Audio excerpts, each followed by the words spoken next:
Welcome to TGFF Game Day, brought to you by Ardensburg Grill in Central South Carolina. Make sure you go by, try them, let Donnie and Paul give you the best wings you've ever had, from double dipped to their specialty burgers. Nothing's better than an Ardens burger or double dipped wing. All right, folks. Well, we are back after a great week 2, which we learned a little bit about some teams. We still are early in the season. There wasn't a lot of great games. Of course, Oklahoma was able to take care of Michigan, and now it's time for Oklahoma to make their SEC jump. A lot of people are now saying that maybe it's Oklahoma, not Texas, that could be the top of the SEC. Also, we saw last night NC State, our first 3-0 team in the ACC, and I'll let Justin talk a little bit more about that. Thanks again, Jay. Welcome to week 3. We started it off again last night as we were live on site again in Winston-Salem 3 weeks in a row now. Got a good chance to see the Demon Deacons and the NC State Wolfpack up close and personal last night.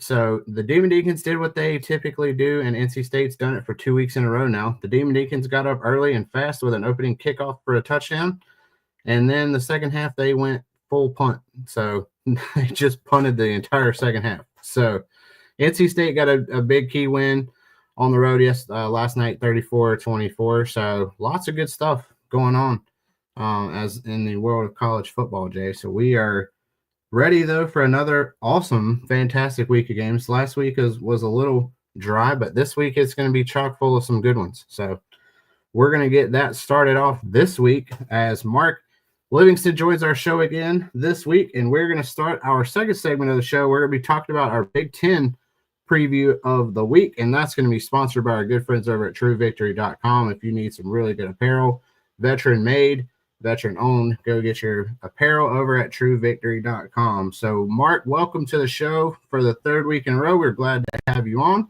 and let's go talk to Big Ten. Thanks so much for having me again. Big Ten is a little bit light this week once again. We haven't really had any separation, so we don't really know who's really the best team in the Big Ten, truthfully. Penn State, Oregon, Ohio State, USC. A lot of teams are looking good right now, but a lot of teams haven't had a real true test. So this week, we got 3 games that we'll talk about. The first one is going to be USC versus Purdue. Right now, Jaden Maeva is USC's quarterback right now, throwing for over 700 yards and 6 touchdowns with 0 interceptions this year. Right now, USC's offense is really, really going full blast. Purdue, they're 2-0 also. However, I think this week the Boilermakers go down to 2-1. I think USC's offense is going to be way too much. So give me USC by 3 touchdowns. I like that. USC's looking good, Mark. I do like Purdue's defense too, though. I think they're playing well too, and this one's actually in Purdue too. So I mean, they're going to have a chance. But I do like USC. I think they have too much firepower this week as well. So I think they're heading to 3-0. Okay. All right. So the next one we got is Oregon and Northwestern. Right now, Dante Moore is looking like a potential Heisman Trophy candidate. Dan Lanning right now, just showing that he just keeps turning through quarterbacks. Lost Dylan Gabriel last year, bring in Dante Moore from UCLA. Right now, like I said, I don't think Northwestern is going to have the team to match up with them. Oregon's looking really, really good right now. I'm going to go with Oregon on this one. Yeah, Mark, I'm right there with you, man. Oregon was one of my preseason favorites to win the national title. They haven't done anything to prove me wrong so far.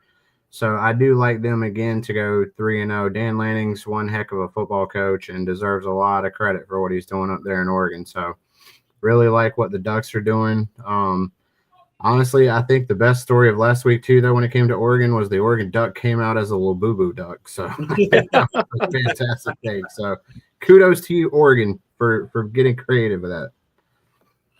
All right, and the next one I think is a pretty interesting game. It's gonna be a late game. So if you do like those late games, you got Minnesota against California. It's kind of weird, Big Ten versus ACC game at 10:30 p.m. But I mean, right now Minnesota's running with Drake Lindsey. He's a redshirt freshman quarterback. He's thrown for almost 500 yards and 3 touchdowns this season. So he's actually off to a good start. They also have a wide receiver, Jalen Smith, right now. Jalen Smith is a wide receiver that not a lot of people are talking about right now, but he's leading the team in targets and actually leading the league in targets as well. So Minnesota going to California should be an interesting one. But I'm gonna roll with the Bears on this one. I don't know that Minnesota playing 10:30 at night, man, and for a Big Ten team. I just don't like the chances, so I'm going to go with California on this one. I like it. This is the ACC after dark now instead of the Pac-10 after dark. So I'm not going to try to butcher his name, but I'm going to tell you I've watched Cal 2 weeks in a row, and their freshman quarterback, his first name is Jaron. He is amazing. He has had a fantastic start to his season. He's got 5 touchdown passes. I think he's really coming into himself. He's done a really good job protecting the football, and Cal has really been a surprise for us over here in the ACC territory. So he's really putting on a show, and I like the Cal Bears as well this week. So I appreciate that, Mark. We've got a lot of good other Big Ten action as well this week. So make sure you guys check out all of that this week. But our upcoming next segment is going to be brought to us by our good friends over at Pepsi, and Pepsi is going to be helping us sponsor our good friends over at the Coach's Box this week. They are going to be talking to us this week about our SEC games of the week and the review last week. So thanks again for our good friends over at Pepsi, and we'll let you guys enjoy. Chris Miller from the Coach's Box, Call Like We See It podcast, and our weekly SEC preview for Thank God for Football is brought to you by none other than Pepsi. Whether you're gearing up for game day or you're just hanging out with your friends or you just need a refreshing break, nothing hits the spot quite like an ice cold Pepsi. It's bold, crisp, refreshing, and it has the taste that fuels the moment. I'm having one right now. So crack open one for yourself and let's get back to the show. Our SEC matchups last week, we had some good ones. And I got to say, being a guy who's from Missouri, the Missouri-Kansas border war game was awesome, had its ups and downs. It's had its moments. It was electric. I know people who were at the game, they said it was amazing. So I hope they continue doing that. Obviously, it was at the time 2 unranked opponents, but being the homer that I am, it was a great matchup. We didn't talk about it, so I figured I would. This week, however, we do have some good games ahead. We do have some other ones in the SEC that are kind of clunkers that really don't need to talk too much about. Wisconsin and Alabama, that's a that could be an okay game. Hopefully, Missouri makes quick work of Louisiana. Vanderbilt at South Carolina, that's an in-conference matchup for those two teams. South Alabama at Auburn. Alcorn State, Mississippi State, UTEP at Texas. Not really some quality games, but we do have 3 of them that we are going to talk about. The first one being Ole Miss versus Arkansas. Ole Miss comes in 17th in the nation. They're 2-0. Arkansas is 2-0 as well. Ole Miss is favored by about 8.5 points, I believe, is the last time I checked the spread. They're both undefeated. They're both have great offenses that are playing at a high level. Again, it was early in the season. You know how that can be. So this could be one of those shootout games. Taylon Green from Arkansas is a player to watch. The quarterback, he's dynamic. He's already got 10 touchdown passes, and he's a dual threat guy. So I'm interested to see if the defenses actually show up. And Ole Miss, they just have weapons out the yin-yang on the offensive side of the ball. And we'll see if Lane Kiffin can get can go 3-0. He finally exercised the Kentucky Demon last week, and by beating them, so should be interesting to see. I think that's going to be a good game. It'll be a fun game probably to watch for sure. Then we have number 6 Georgia playing at number 15 Tennessee. Georgia's only favored by 3.5. Knoxville's really tough to go in and win. Both teams 2-0, and it's a big rivalry game. Again, undefeated, playoff implications for both teams, and it should be a lot of fun as well. It should be one of those smash mouth games, especially on Georgia's side. Gunnar Stockton, we're going to see if he's going to be able to play at a high level, being the fact that it's still kind of an unproven thing, in my opinion. Doesn't have a lot of experience back there. And Joey Aguilar from Tennessee, he's the other quarterback that's in this game. He's already got 500 total yards of offense by himself and 5 touchdowns in just 2 games. So it should be interesting to see how this game's going to go. Tennessee is not going to put up 72 points on Kirby Smart's Georgia Bulldogs. Guarantee that. That's a lead pipe lock for sure. But still should be a good game nonetheless. And I think the top matchup here is number 16 Texas A&M at number 8 Notre Dame. Now, it's not 2 SEC schools, but I think this is a good game to watch. Now, the only difference is we don't have undefeated teams here except A&M. A&M's 2-0. They haven't beat really anybody. They beat Texas, San Antonio, and they beat Utah State. They're nobodies, right? Notre Dame's coming off a very tough loss to Miami and won. Again, the quarterback play in this game going to be very important. You got Marcel Reed, again, dual threat guy for A&M, and he's got over 500 yards as well of total offense, 7 touchdowns, no interceptions. The guy can play. Again, should be fun. Now, the problem is he exited last week's game with an injury, but he should be expected to play at the last time we checked, unless something crazy happens. CJ Carr from Notre Dame, he's making his second career start. He did it. He had a very good game in his first start against Miami, and Miami is pretty good. He had 200 yards passing, 2 touchdowns, and a rushing touchdown. Notre Dame is favored by 6.5, 7 points right now. So those 3 games are quality matchups. You could say that my top matchup and the Tennessee-Georgia game, that could go either way. That could be the best one, or the Notre Dame game could be the best one. Either way, I think those are 3 fun games to watch, whether you like a lot of offense, whether you like smash mouth play, or you like a combination of both, because we have teams that are playing this week that are going to showcase all of those different styles. So tune into those games. We'll be back next week for our preview for Thank God for Football Game Day. I'm Chris Miller from the Coach's Box Call Like We See It podcast, and we'll see you guys all again. Thank you to the guys over at the Coach's Box. Great information they always give us every week on the SEC. And I tell you what, nothing's better than an ice cold Pepsi. Whenever you're out tailgating, make sure you have an ice cold Pepsi.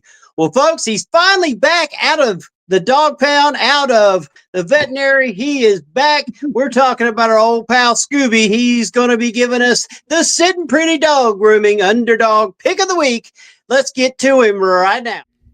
Hello, everybody. Here to give you the underdog pick of the week. Give me Tennessee over Georgia. 4.5 points. Give me Tennessee to win it outright over Georgia. Oh, sitting pretty. Hey everybody, this is Adam with the Mountain West portion of the show. So, only 6 games this week on the Mountain West docket, but before we get to those, let's focus on last week's contests. The game of the week, my game of the week last week was Fresno State taking on Oregon State in Corvallis, and it lived up to the billing as Oregon State took a late lead, but then Fresno State was able to rally with a late field goal and then a pick 6 on the next drive to grab a 36-27 win in Corvallis. Elsewhere, New Mexico got their first win of the season as they knocked off Idaho State 32-22. Boise State rolled over Eastern Washington 51-14. UNLV surprised a lot of people by beating UCLA 30-23. Not this guy though, but hey, what do I know? Texas slammed San Jose State 38-7. Texas A&M took care of Utah State 44-22. And it was Wyoming beating Northern Iowa 31-7. Nevada beat Sacramento State 20-17. Colorado State beat Northern Colorado 21-17. Hawaii beat Sam Houston State 37-20. And then Washington State easily got by San Diego State 36-13. All right, let's focus on this week. Like I said, it's a light week for the Mountain West Conference. Only 6 games. 1 on Friday, 5 more on Saturday. So a really, really light week for the conference. But nonetheless, conference play starts Saturday in Logan. My game of the week will be Air Force taking on Utah State to kick off conference play. That game is at 7:45 p.m. Mountain Time. 9:45 p.m. Eastern Time. That game is on Fox Sports 1 up in Logan. But big contest. Right now, Air Force is a little bit favored at 3.5 over the UTAGs. However, this one's going to be close. It's going to be Air Force's defense that I think is going to carry the way. Their defense is expected to be really, really good this year, and it was really, really good in the opening game of the year for the Falcons, only allowing 266 total yards of offense. Now, Utah State struggles to run the football. They're averaging just 103 yards on the ground per game this year. And Air Force's defense, well, they only allowed 97 rushing yards in the opening win for them. So I do expect that will be probably the deciding factor. And I like Air Force to win this one. Little low scoring for the UTAGs this week, but nonetheless, a 28-13 victory for the Falcons. All right, a couple of other games that I wanted to touch on. Nevada does host Middle Tennessee. Nevada got off on the wrong foot in week 1, but rebounded with a win last week. And now they host Middle Tennessee, who could be a little bit of a struggle themselves. This game kicks off at 3 p.m. Mountain Time, 5 p.m. Eastern Time. It'll be streamed on the Mountain West Network, which you can watch on themw.com. Nevada is a little bit heavily favored in this one. However, their defense is pretty leaky, giving up 405 yards per game. Middle Tennessee's offense struggles, especially their rushing game, only rushing 39 yards per game this season. That's going to be tough. I mean, it's going to be which offense for Middle Tennessee shows up, and can Nevada's defense actually stop somebody this go around? I think they will just enough, just like last week. They'll get a close win in this one. I think it's going to be another 24-21 3-point win for Nevada, like it was last week over Sacramento State.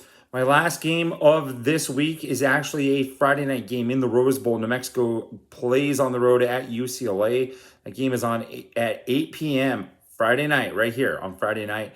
The game will be on the Big Ten Network. UCLA is looking to get into the win column for the first time this year.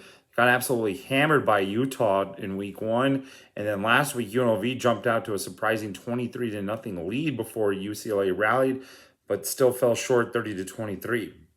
The Lobos played surprisingly well week 1 against Michigan, and then were able to rally last week against Idaho State and pick up their first win in the Coach Eck era. Is this one going to be close as well? I think it will be a close game, closer than a lot of experts are picking. Right now, it's around a 15 to 16 point line in favor of UCLA. I think it's going to be under that, but I do think UCLA ends up winning this one. I like the Bruins in this one, 31-20. Call me out, Lobo fans, for that one, but I still like them to win later on, but not this week. So the rest of the games that we have on the schedule for this week in the Mountain West: Wyoming hosts number 20 Utah. Utah will probably run the score up there. Southern visits Fresno State. Fresno State's defense looking to get back on track after allowing over 500 total yards of offense last week. And a late night out on the island, Hawaii plays host to Portland State. That'll do it for the Mountain West portion of the show. Give me a follow on X. I'm at SSN New Mexico. Have a great show, guys. Have a great week, and we'll see you next week. Now, let's go to our ACC preview with our man with the plan, Justin Grice, and is brought to you by Clemson Family Wish. Folks, go to clemsonfamilywish.com. Please donate and help them help kids and adults get their sports wishes. That's what they do. They are not affiliated with Clemson. It's just about being there, picking someone else up, help them out. Also, they're having a ball on October 25th. Make sure you go by and see that. Great way to go spend some time and to be some great auction gifts to help them raise money. Now, let's go to Justin with our ACC preview. I like it. Thanks, Jay. I'll just say this. As good as the ACC was week 1, 13-4, they were just as mediocre week 2. They went 11-6 last week. So they did have some good key victories, some good wins, but a lot of opportunities went by the wayside. Virginia Tech being the one that I was kind of really having my eye on. They were not able to get it done last week, so I was hoping they would be able to play a much better football game than they did week 1. But man, it started off again last night, Jay. We were live on site again out at Wake Forest, and Wake Forest and NC State was billed as a game for the running backs, as 2 of the top 3 running backs in the ACC were on display. And Hollywood Smothers from NC State and Damon Claiborne from Wake Forest. And those 2 guys were really good. And second half, it became a different story. So second half, it was much more of the Hollywood Smothers show for NC State's run game, and Claiborne was not able to get it going much in the second half, and NC State was able to take care of business on the road against a good, solid Wake Forest team. I'm really excited to see them going forward, but we'll get to our 3 main games that we want to talk about this week, and where the Backyard Brawl is officially back at 3:30 p.m. on ESPN. This one's going to be in Morgantown, and Pittsburgh's 2-0. West Virginia's 1-1. Eli Holstein is playing at a really high level right now for Pitt. He's got 8 touchdown passes, 2 interceptions. But I really like West Virginia's running game. I really think that they are able to control the clock and control this game a little bit better. So I do like West Virginia is going to be my pick at home in the Backyard Brawl this week. And then the key team that, kind of is sweeping the nation right now is South Florida. And they are taking it down to the Hard Rock Stadium in Miami this week. Miami has also 2-0. But South Florida's having a fantastic season so far. They have beaten 2 ranked teams. Can they make it 3 in a row? If they do, they're definitely going to be my odds-on favorite to make the college football playoff. Even if they lose, they might be, since they already own the win over Boise State. But I just don't know if South Florida has enough Jimmies and Joes to get this one done. Miami's really playing at a really high level too. Fletcher Jr., the running back down there at Miami, is impressing me a lot. So he's going to be on display again. And I like the Hurricanes to get that one done down in Miami. I think if it was at a neutral site or a different location, I think they might be a little bit different outcome. But I do like Miami this week. And then another really big one is going to be the Duke-Tulane game, and that one's going to be in New Orleans. So this one's going to be another tough one. Duke really coming off a tough loss to Illinois last week. Duke outgained Illinois last week in all facets except for the turnovers. They had 5 turnovers, and Illinois did not have any. And that cost Duke the football game last week, chance of getting a ranked opponent. So really looking forward to what we have going on this week in the ACC as well. And then our final game of the week from the ACC to me is going to be in Atlanta, where the Clemson Tigers are taking on the Georgia Tech Yellow Jackets.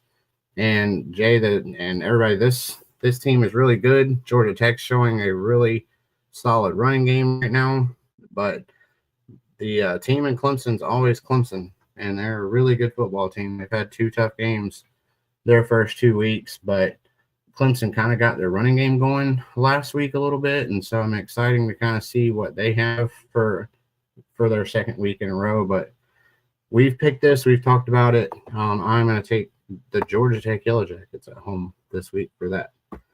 So looking forward to another good week in the ACC, Jay. Another really good thing. So next up, we're going to hit your side of the country and talking a little bit of SoCon football. And then that segment's going to be brought to us by our friends over at Beef and Rib. Hello, everybody. This is Jay with TGFF Game Day giving you my Southern Conference rundown. That's right. A lot of teams in the Southern Conference. This is the rundown for that. All right, this week we got Samford going to Baylor. Samford has not looked well this year. Citadel beat them last week. I don't see them bouncing back this week. They're going to fall to Baylor. Elon goes to Western Carolina. This is where Western Carolina, I think, gets their win. At least I hope they do, because the Southern Conference has really been struggling this year, and hopefully they're going to get stronger as time goes by. This is where I think it starts. Elon falls to Western Carolina. Western Carolina gets that win. Next up will be Furman at Campbell. This game right here, I wish I could be at this week, but I will not be able to. But I'm going to give Furman the win over Campbell, even though it's a team that this is the first time they fought against them. I think that Clay Hendricks has made it clear in practices this week. I've been out watching them, that the intensity needs to be there, that they need to finish the game. And that's what his preaching has been, to finish the game. These guys are ready for Campbell, and give me Furman over Campbell. The next game is VMI going up to Bucknell. Give me VMI in the upset. That's right, VMI. I think they're going to go on a 2-game win streak right here. Give me VMI this week at Bucknell. Next will be East Tennessee State University going up to West. I think it's time that ETSU shows that they are a team to be taken. Excuse me. I lost my voice there for a second. That ETSU takes control of their season. I think it starts this week too. Give me ETSU in the win after a blowout loss to Tennessee last week. Of course, Tennessee is an FBS team. A whole nother story. I don't fault that against ETSU. They fought valiantly. Unfortunately, they was just outplayed by a bigger and better team. Then after that, we go to Stetson taking on UTC. That's UT Chattanooga. Give me UT Chattanooga. I think they bounce back and get a win this week. Are you starting to see a pattern here? A lot of the Southern Conference will bounce back this week. Next up will be Wofford going to Mercer. Mercer's another team that I think will bounce back this week, and give me Mercer over Wofford in a close one, because Wofford, I think, finally reaches the end zone on offense and does not have to kick a field goal. But I think Mercer's just going to be a little bit too much for Wofford. Give me Mercer over Wofford. And then the final game of the night is Citadel taking on Gardner-Webb at 7 o'clock. Give me the Citadel. That's right, the Citadel. Give me Citadel over Gardner-Webb. This is a week that the SoCon needs to bounce back, and I'm going to be right along with them. The only team that I really see falling is going to be, of course, Samford to Baylor. I just do not see them being able to get back into the win column there. But give me the rest of the SoCon this week in games that matter. This has been Jay, brought to you by our friends over at Beef and Rib. There you have it, the SoCon preview. And folks, I tell you what, nothing's better than Beef and Rib in Westminster, South Carolina. If you love a great Southern meat and three, Angie and Jill will take care of you down there at Beef and Rib in Westminster, South Carolina on Main Street. Make sure you go by there.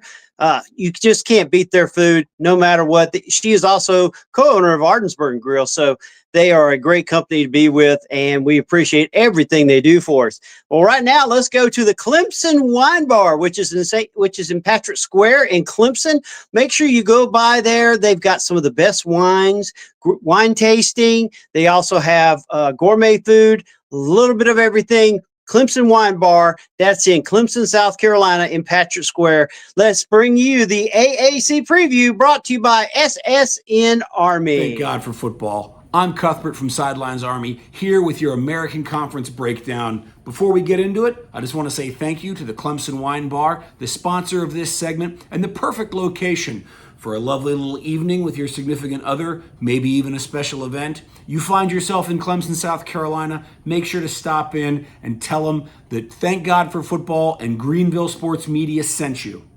Now, looking back at week 2, our game of the week was the USF Bulls going to Gainesville, Florida to take on the ranked and highly vaunted Gators. And wouldn't you know it, Nico Grammatica walks off with a field goal as time expires. USF upsets Florida 18-16. Byron Brown completely went off, 263 yards passing and 1 touchdown. He led the Bulls in rushing with 66 yards. I said it following USF's victory over Boise State. When Byron Brown is healthy and prepared, he is dangerous. He fits perfectly into Alex Golish's offense, and USF is already making some waves. I believe that this is probably the largest victory, the most significant victory for USF since their 2011 victory over Notre Dame in South Bend. There's people online saying that if they can win their game this week, which is going to be our game of the week, they should maybe even be ranked number 1 in the country. The next big game from last week was my Army Black Knights going to Manhattan and upsetting the Kansas State Wildcats 24-21. What an incredible game. If you had a chance to see me on Black Knight Nation, the Black Knight Nation podcast following the game, we broke down everything that went right for Army. Backup quarterback Cale Helms, junior quarterback, he looks to be the second coming of Bryson Daly. Is he going to be the starter again in 2 weeks following our bye? Still yet to be determined, but at least in terms of how he played this past week, absolutely unbelievable. Senior safety Colin Mattinson, he played an absolutely incredible game. He was involved in the last 5 defensive plays in the game, including the interception that finally sealed it. Army had 40 minutes time of possession, absolutely grinding down that Kansas State defense. A quintessential Army victory, knocking off a P4 powerhouse. Boy, oh boy, was it good to be an Army fan last weekend. UTSA played host to Texas State. Hated, bitter rivals. Unfortunately, they couldn't pull it out. Texas State came into the Alamo Dome and they won 43-36. This is a tough loss for UTSA. They play extremely well in the Alamo Dome. I don't think anyone was really expecting them to lose. They're now 0-2 to start the season. This is very disappointing for Jeff Traylor and the Roadrunners, who were expected to make waves in the American Conference this year. Now, admittedly, if you're going to go 0-2, losing to Texas A&M and Texas State, there's nothing to be ashamed of there. But that is a very shaky start to the season. And if they are really looking to make waves, as they were predicted in the preseason, they're going to have to start stringing together wins very, very quickly. Tulane survives a very close call against South Alabama. They were in control for most of the game, but a resurgent Jaguar fourth quarter showed them 17 points, almost making the comeback. JT Retzlaff, starting quarterback for Tulane, after absolutely dominating Northwestern in week 1, we saw some struggles. He wasn't making a lot of particular mistakes, but I will say that by and large, his play was just good enough for them to win. Now, Tulane is a very good team, and I do still expect big things from them this year. But if anything, I think week 2 showed that they are not indomitable. Navy, surprisingly close game with the University of Alabama, Birmingham. They beat them 38-24. It's a 14-point victory. Doesn't sound like it's very close, but it was 24-24 at halftime. Navy did well in the second half to completely shut out the Blazers, but honestly, I think that game was much closer than it should have been. That game also did have multiple weather delays. Navy's most disappointing loss of 2024 was a game they played at Rice, which was another game that was plagued by weather delays. It would appear that maybe Jeff Newberry's teams, their kryptonite is in fact rain delays and weather stoppages. So for the sake of their fans, I hope that the games are bright and sunny the rest of the way. North Texas defeats Western Michigan in overtime, 33-30. A really incredible statistic about this game that at no official point was North Texas in the lead, with the exception of the moment that they scored a touchdown in overtime to win the game. By and large, what we're seeing from North Texas this year, their offense has taken a little bit of a step back following the loss of key offensive star players from 2024. However, the addition of Skylar Cassidy as their new defensive coordinator has really helped shore that up. So maybe they're a little bit of a more balanced team, even if the offense isn't quite running at the same velocity as last year.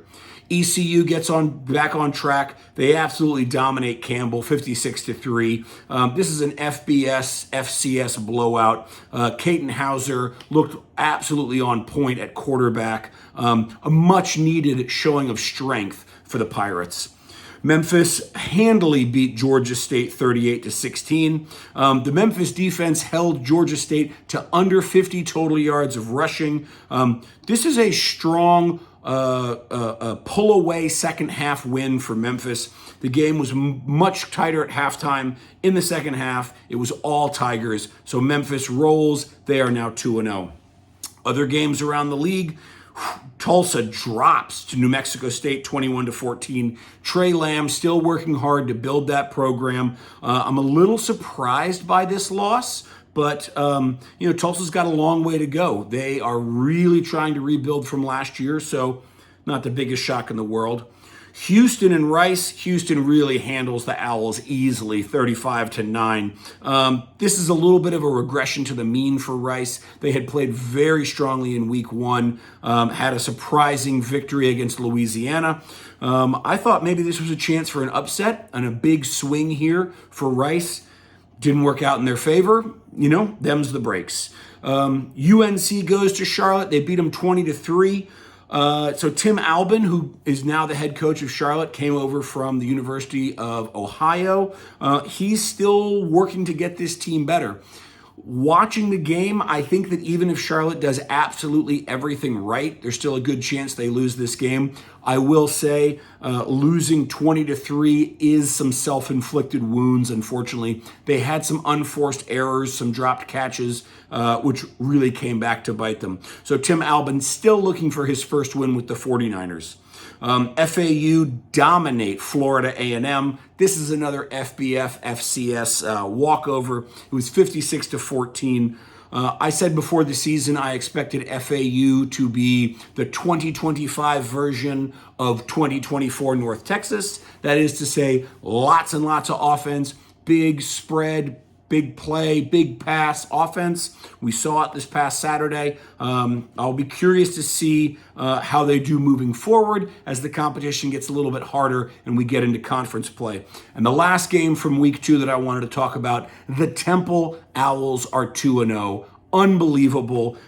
Casey Keller, their head coach, he's doing incredible things there. Now, they've beaten UMass and Howard, okay? These are not world beater teams, but they're putting up 49 points. They're putting up 52 points. They are scoring as much as you should when you're playing that level of competition. They've got a huge game this week. I don't think they're going to be able to win it, but it's one of the key storylines because if they can somehow pull the upset, it will be truly national news. Now, the game of the week coming up in week 3, I'll tell you what, same old story. The USF Bulls travel to Miami. Number 18, South Florida. Number 5, Miami. This is going to be an incredible game. South Florida started the season with 3 games: Boise State, Florida, and now Miami. Before the season started, it was roundly believed that if they could win one of these 3 games, they would be sitting pretty. Well, they're now 2-0, and if they can win this game, talk about being in the driver's seat. There's even discussion online that if they win this, they already have the most impressive record of the year in terms of the competition they've faced. This is only going to bolster that. If they can win this, should they be ranked number 1 in the country? They'll have 3 better wins than any other team, I can assure you that. The other big game, nobody's ranked, but in terms of storylines, incredibly interesting.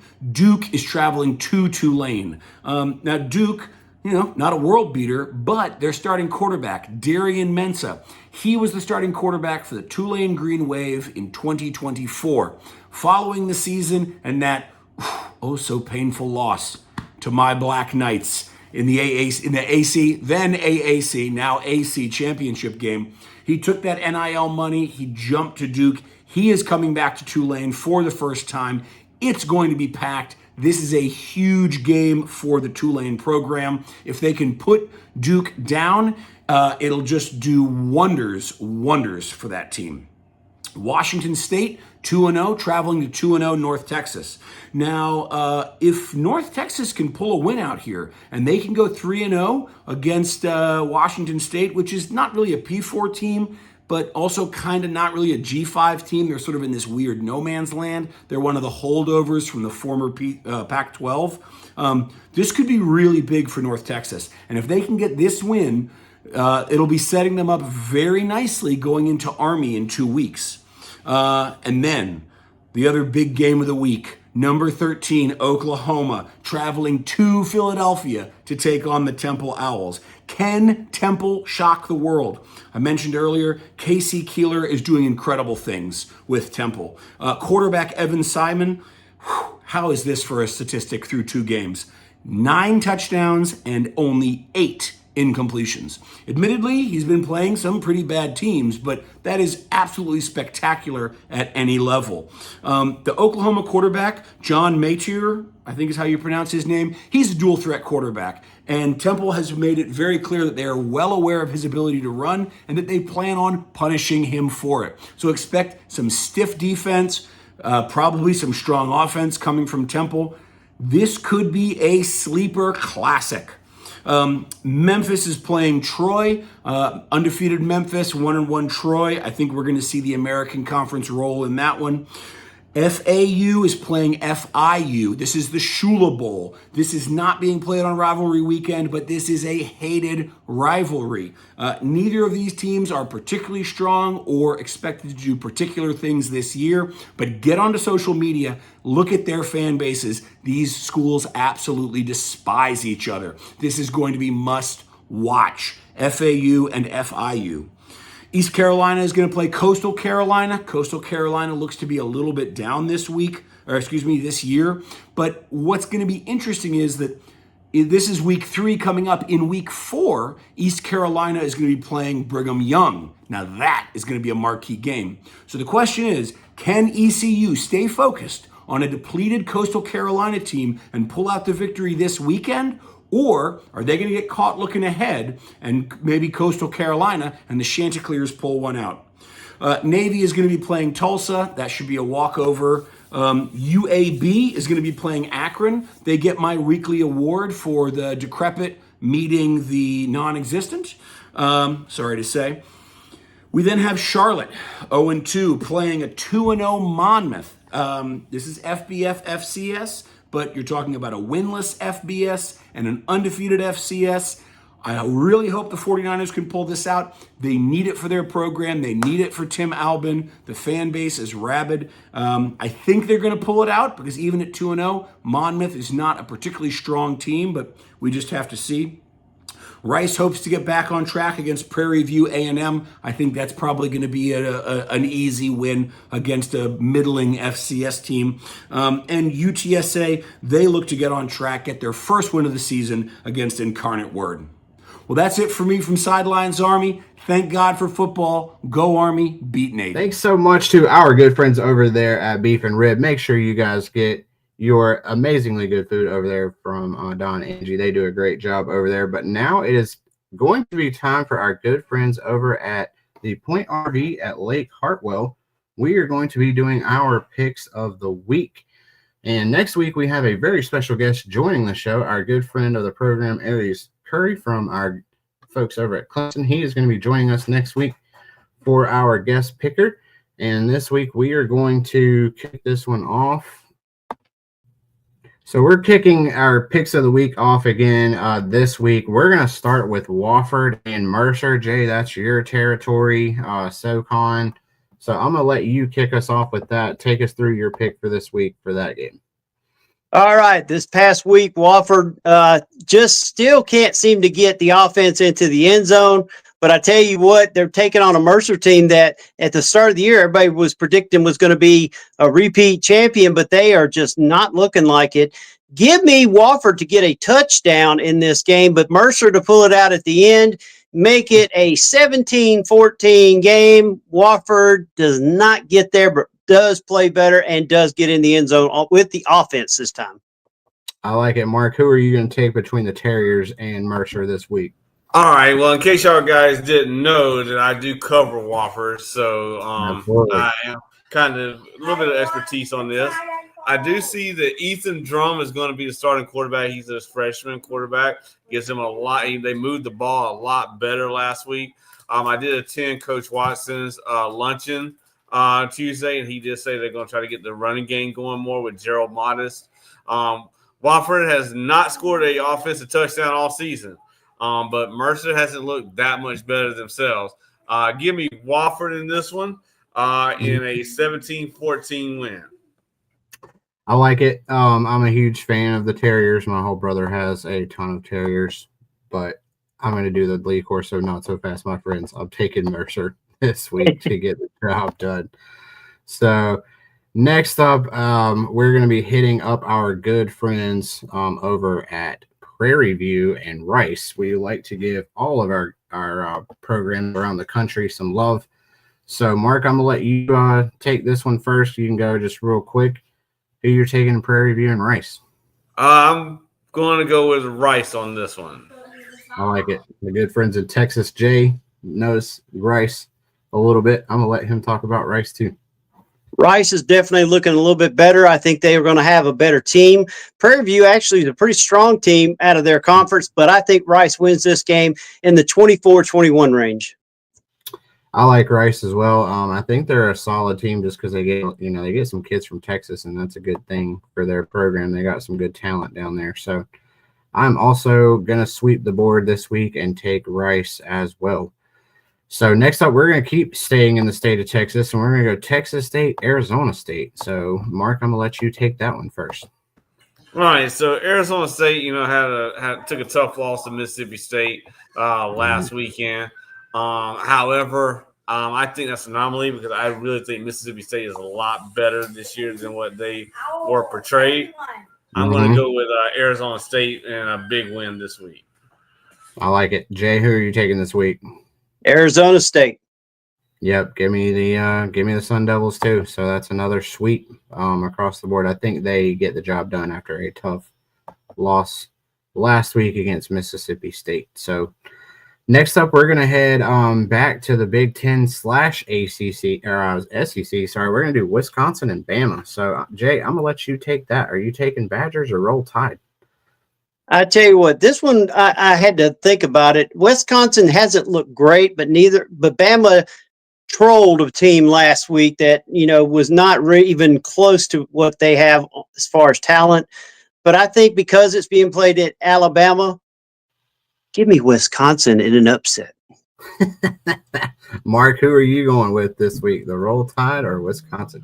So right now, the Badgers are playing with Danny O'Neal, their second-string quarterback, who is a freshman. He's actually played pretty well, but like I said, the key is going to be I think it's going to be Dylan Jones at running back. If Wisconsin can control the game with the running game, keep Ty Simpson off the field, but I don't think so. In Tuscaloosa, I don't think if it was in Camp Randall, maybe. But I'm going to go with Bama on this one. But I do think it's going to be closer than I think Wisconsin beats the spread at least, though. Okay. Yeah, the spread on this one's 21 points this week, and I don't really know which Bama team is going to show up. Talk about Jekyll and Hyde week 1, week 2. They the Tide basically, I felt like Jay last week, they played the entire football team because they put up 70 points last week. They even got down to their third-string quarterback. So I think Alabama is a very tough team at home. They typically play much better in Tuscaloosa, and I do like this game to be a little bit closer, but I still do like Alabama in this one as well. So I'm taking Roll Tide on that one. So next up, another good one is we have SEC, and I guess if you want to call them partial ACC, we're going Notre Dame, Texas A&M. So we don't claim them. Yeah, we're partial over here. So Mark, I'm gonna let you talk a little bit of Irish and Aggies this week. Well, like I said, Texas. I think it's gonna be an interesting game. Both teams playing really well. Notre Dame has played pretty well the first two games, but so is Texas A&M.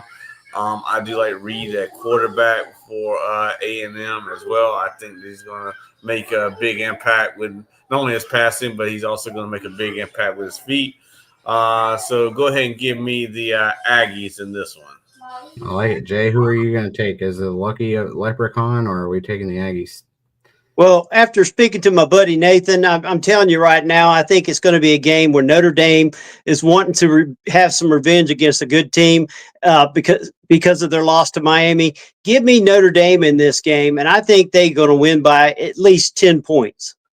I like that too. You know, obviously, a good friend of the program, joined our show several times last year. Shout out to Nathan over at our guy at Sports Illustrated. I did get a chance to talk to him as well this week for a little bit, got a little bit of insight on Notre Dame. And, you know, he was definitely a little bit down after week one, but he thinks that the Irish are back and better than ever. So I'm going to take the Irish again this week. He really feels good about them. I feel good about them as well. So I think Notre Dame does get that done this week. And then we're going to head down to what might be the hottest team talk of college football right now. It's going to be the South Florida Bulls and the Miami Hurricanes. So, Jay, this one's going to be in Hard Rock. So I'm going to let you talk about that one first. Yes, I tell you what, I think this is going to possibly be the game of the week. I know we have Georgia, Tennessee coming up next, but I think when it's all said and done, USF knocks out Miami. Yes, Miami does have a lot of great players on their team, but I tell you, their coach just seems to find a way to lose the big game, and that's always been his issue. Every time they have a chance to solidify something, they find a way to have a hiccup under him. So I think this is USF's year. This is the year that they get to the college playoffs and possibly become an ACC team, whereas Notre Dame won't do it. I really think that USF is on their way to being a program to be watched and feared. And they got a great coach. Give me USF in this game by 10 points over Miami, because Hard Rock has never been sold out by Miami fans, even through the good times. And USF is buying the tickets up like crazy. Let me see USF all day. I like it. Mark, who are you taking in this one? I think USF is fool's gold. They beat Boise State and they beat Florida, who I don't think is very good anyway. So I'm not sold on USF, and like everybody else is. Miami, I like what Mario Cristobal is doing down there. Carson Beck at quarterback. Nah, dude. Miami not only wins, but they win big. I like it. I think the most interesting part of this matchup is the fact that we have the University of South Florida, which is located in Tampa, which for those of you know geographically, it is not South Florida. So I'm taking the real team from South Florida in Miami, and I'm taking the Hurricanes this week. I think they have too much firepower. I love their rushing game. Fletcher's really good, so I'm going to take them. Call me an ACC homer, but I think they are the real team from South Florida. So give me them this week. And then last but not least, it is our TGFF game of the week, and it is going to be in SEC territory this week. And Jay, I think it's dogs versus dogs and some more dogs. So let's see, how many dogs can we pick, and which dog are you taking? You taking Smokey or the real dog? Okay, so we got Smokey versus Uga. So let's just take it this way. Georgia has been able to – their defense has just been incredible when it comes to playing against Tennessee. Tennessee, though, right now has got some great firepower. They got some great offense, and their defense has been playing lights out. Now, they have not been playing everybody that you would think – like ETSU is a great Southern Conference team, but it's not the same. It's not Georgia. So – this game, I think, is going to be a 3-point difference. Give me Tennessee 34-31 over Georgia in overtime. I like it. So, Mark, who are you going to take in this one this week? I think Georgia's kind of going as the nobody's really talking about them for some reason, and they've been the team in the SEC and in the country basically over the past few years. Everybody wants to talk about Tennessee because Georgia in this one all the way, no problems. This one is a 3.5-point spread in favor of the Georgia Bulldogs on the road this week.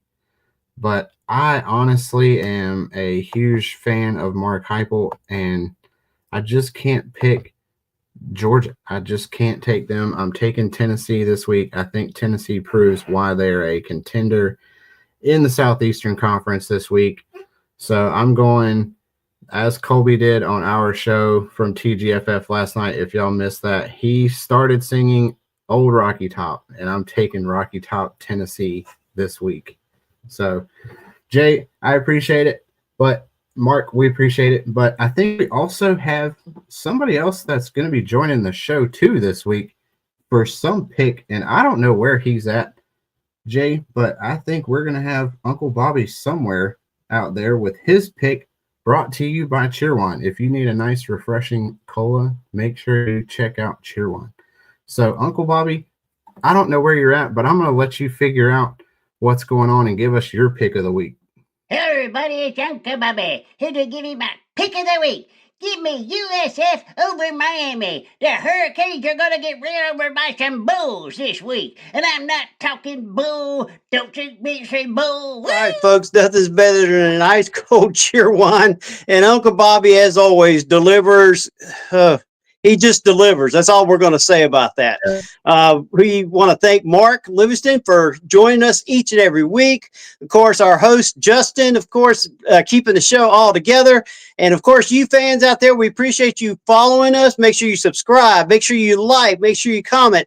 Give us your comments. If we're wrong, hey, give us who you got in the game. We just love to hear it. And, of course, go to Greenville Sports Media and follow all the guys that write for us. We appreciate each and every one of them. We just appreciate you, the fans, for following us here at TGFF Game Day. And, of course, we're just going to get bigger and better each and every week.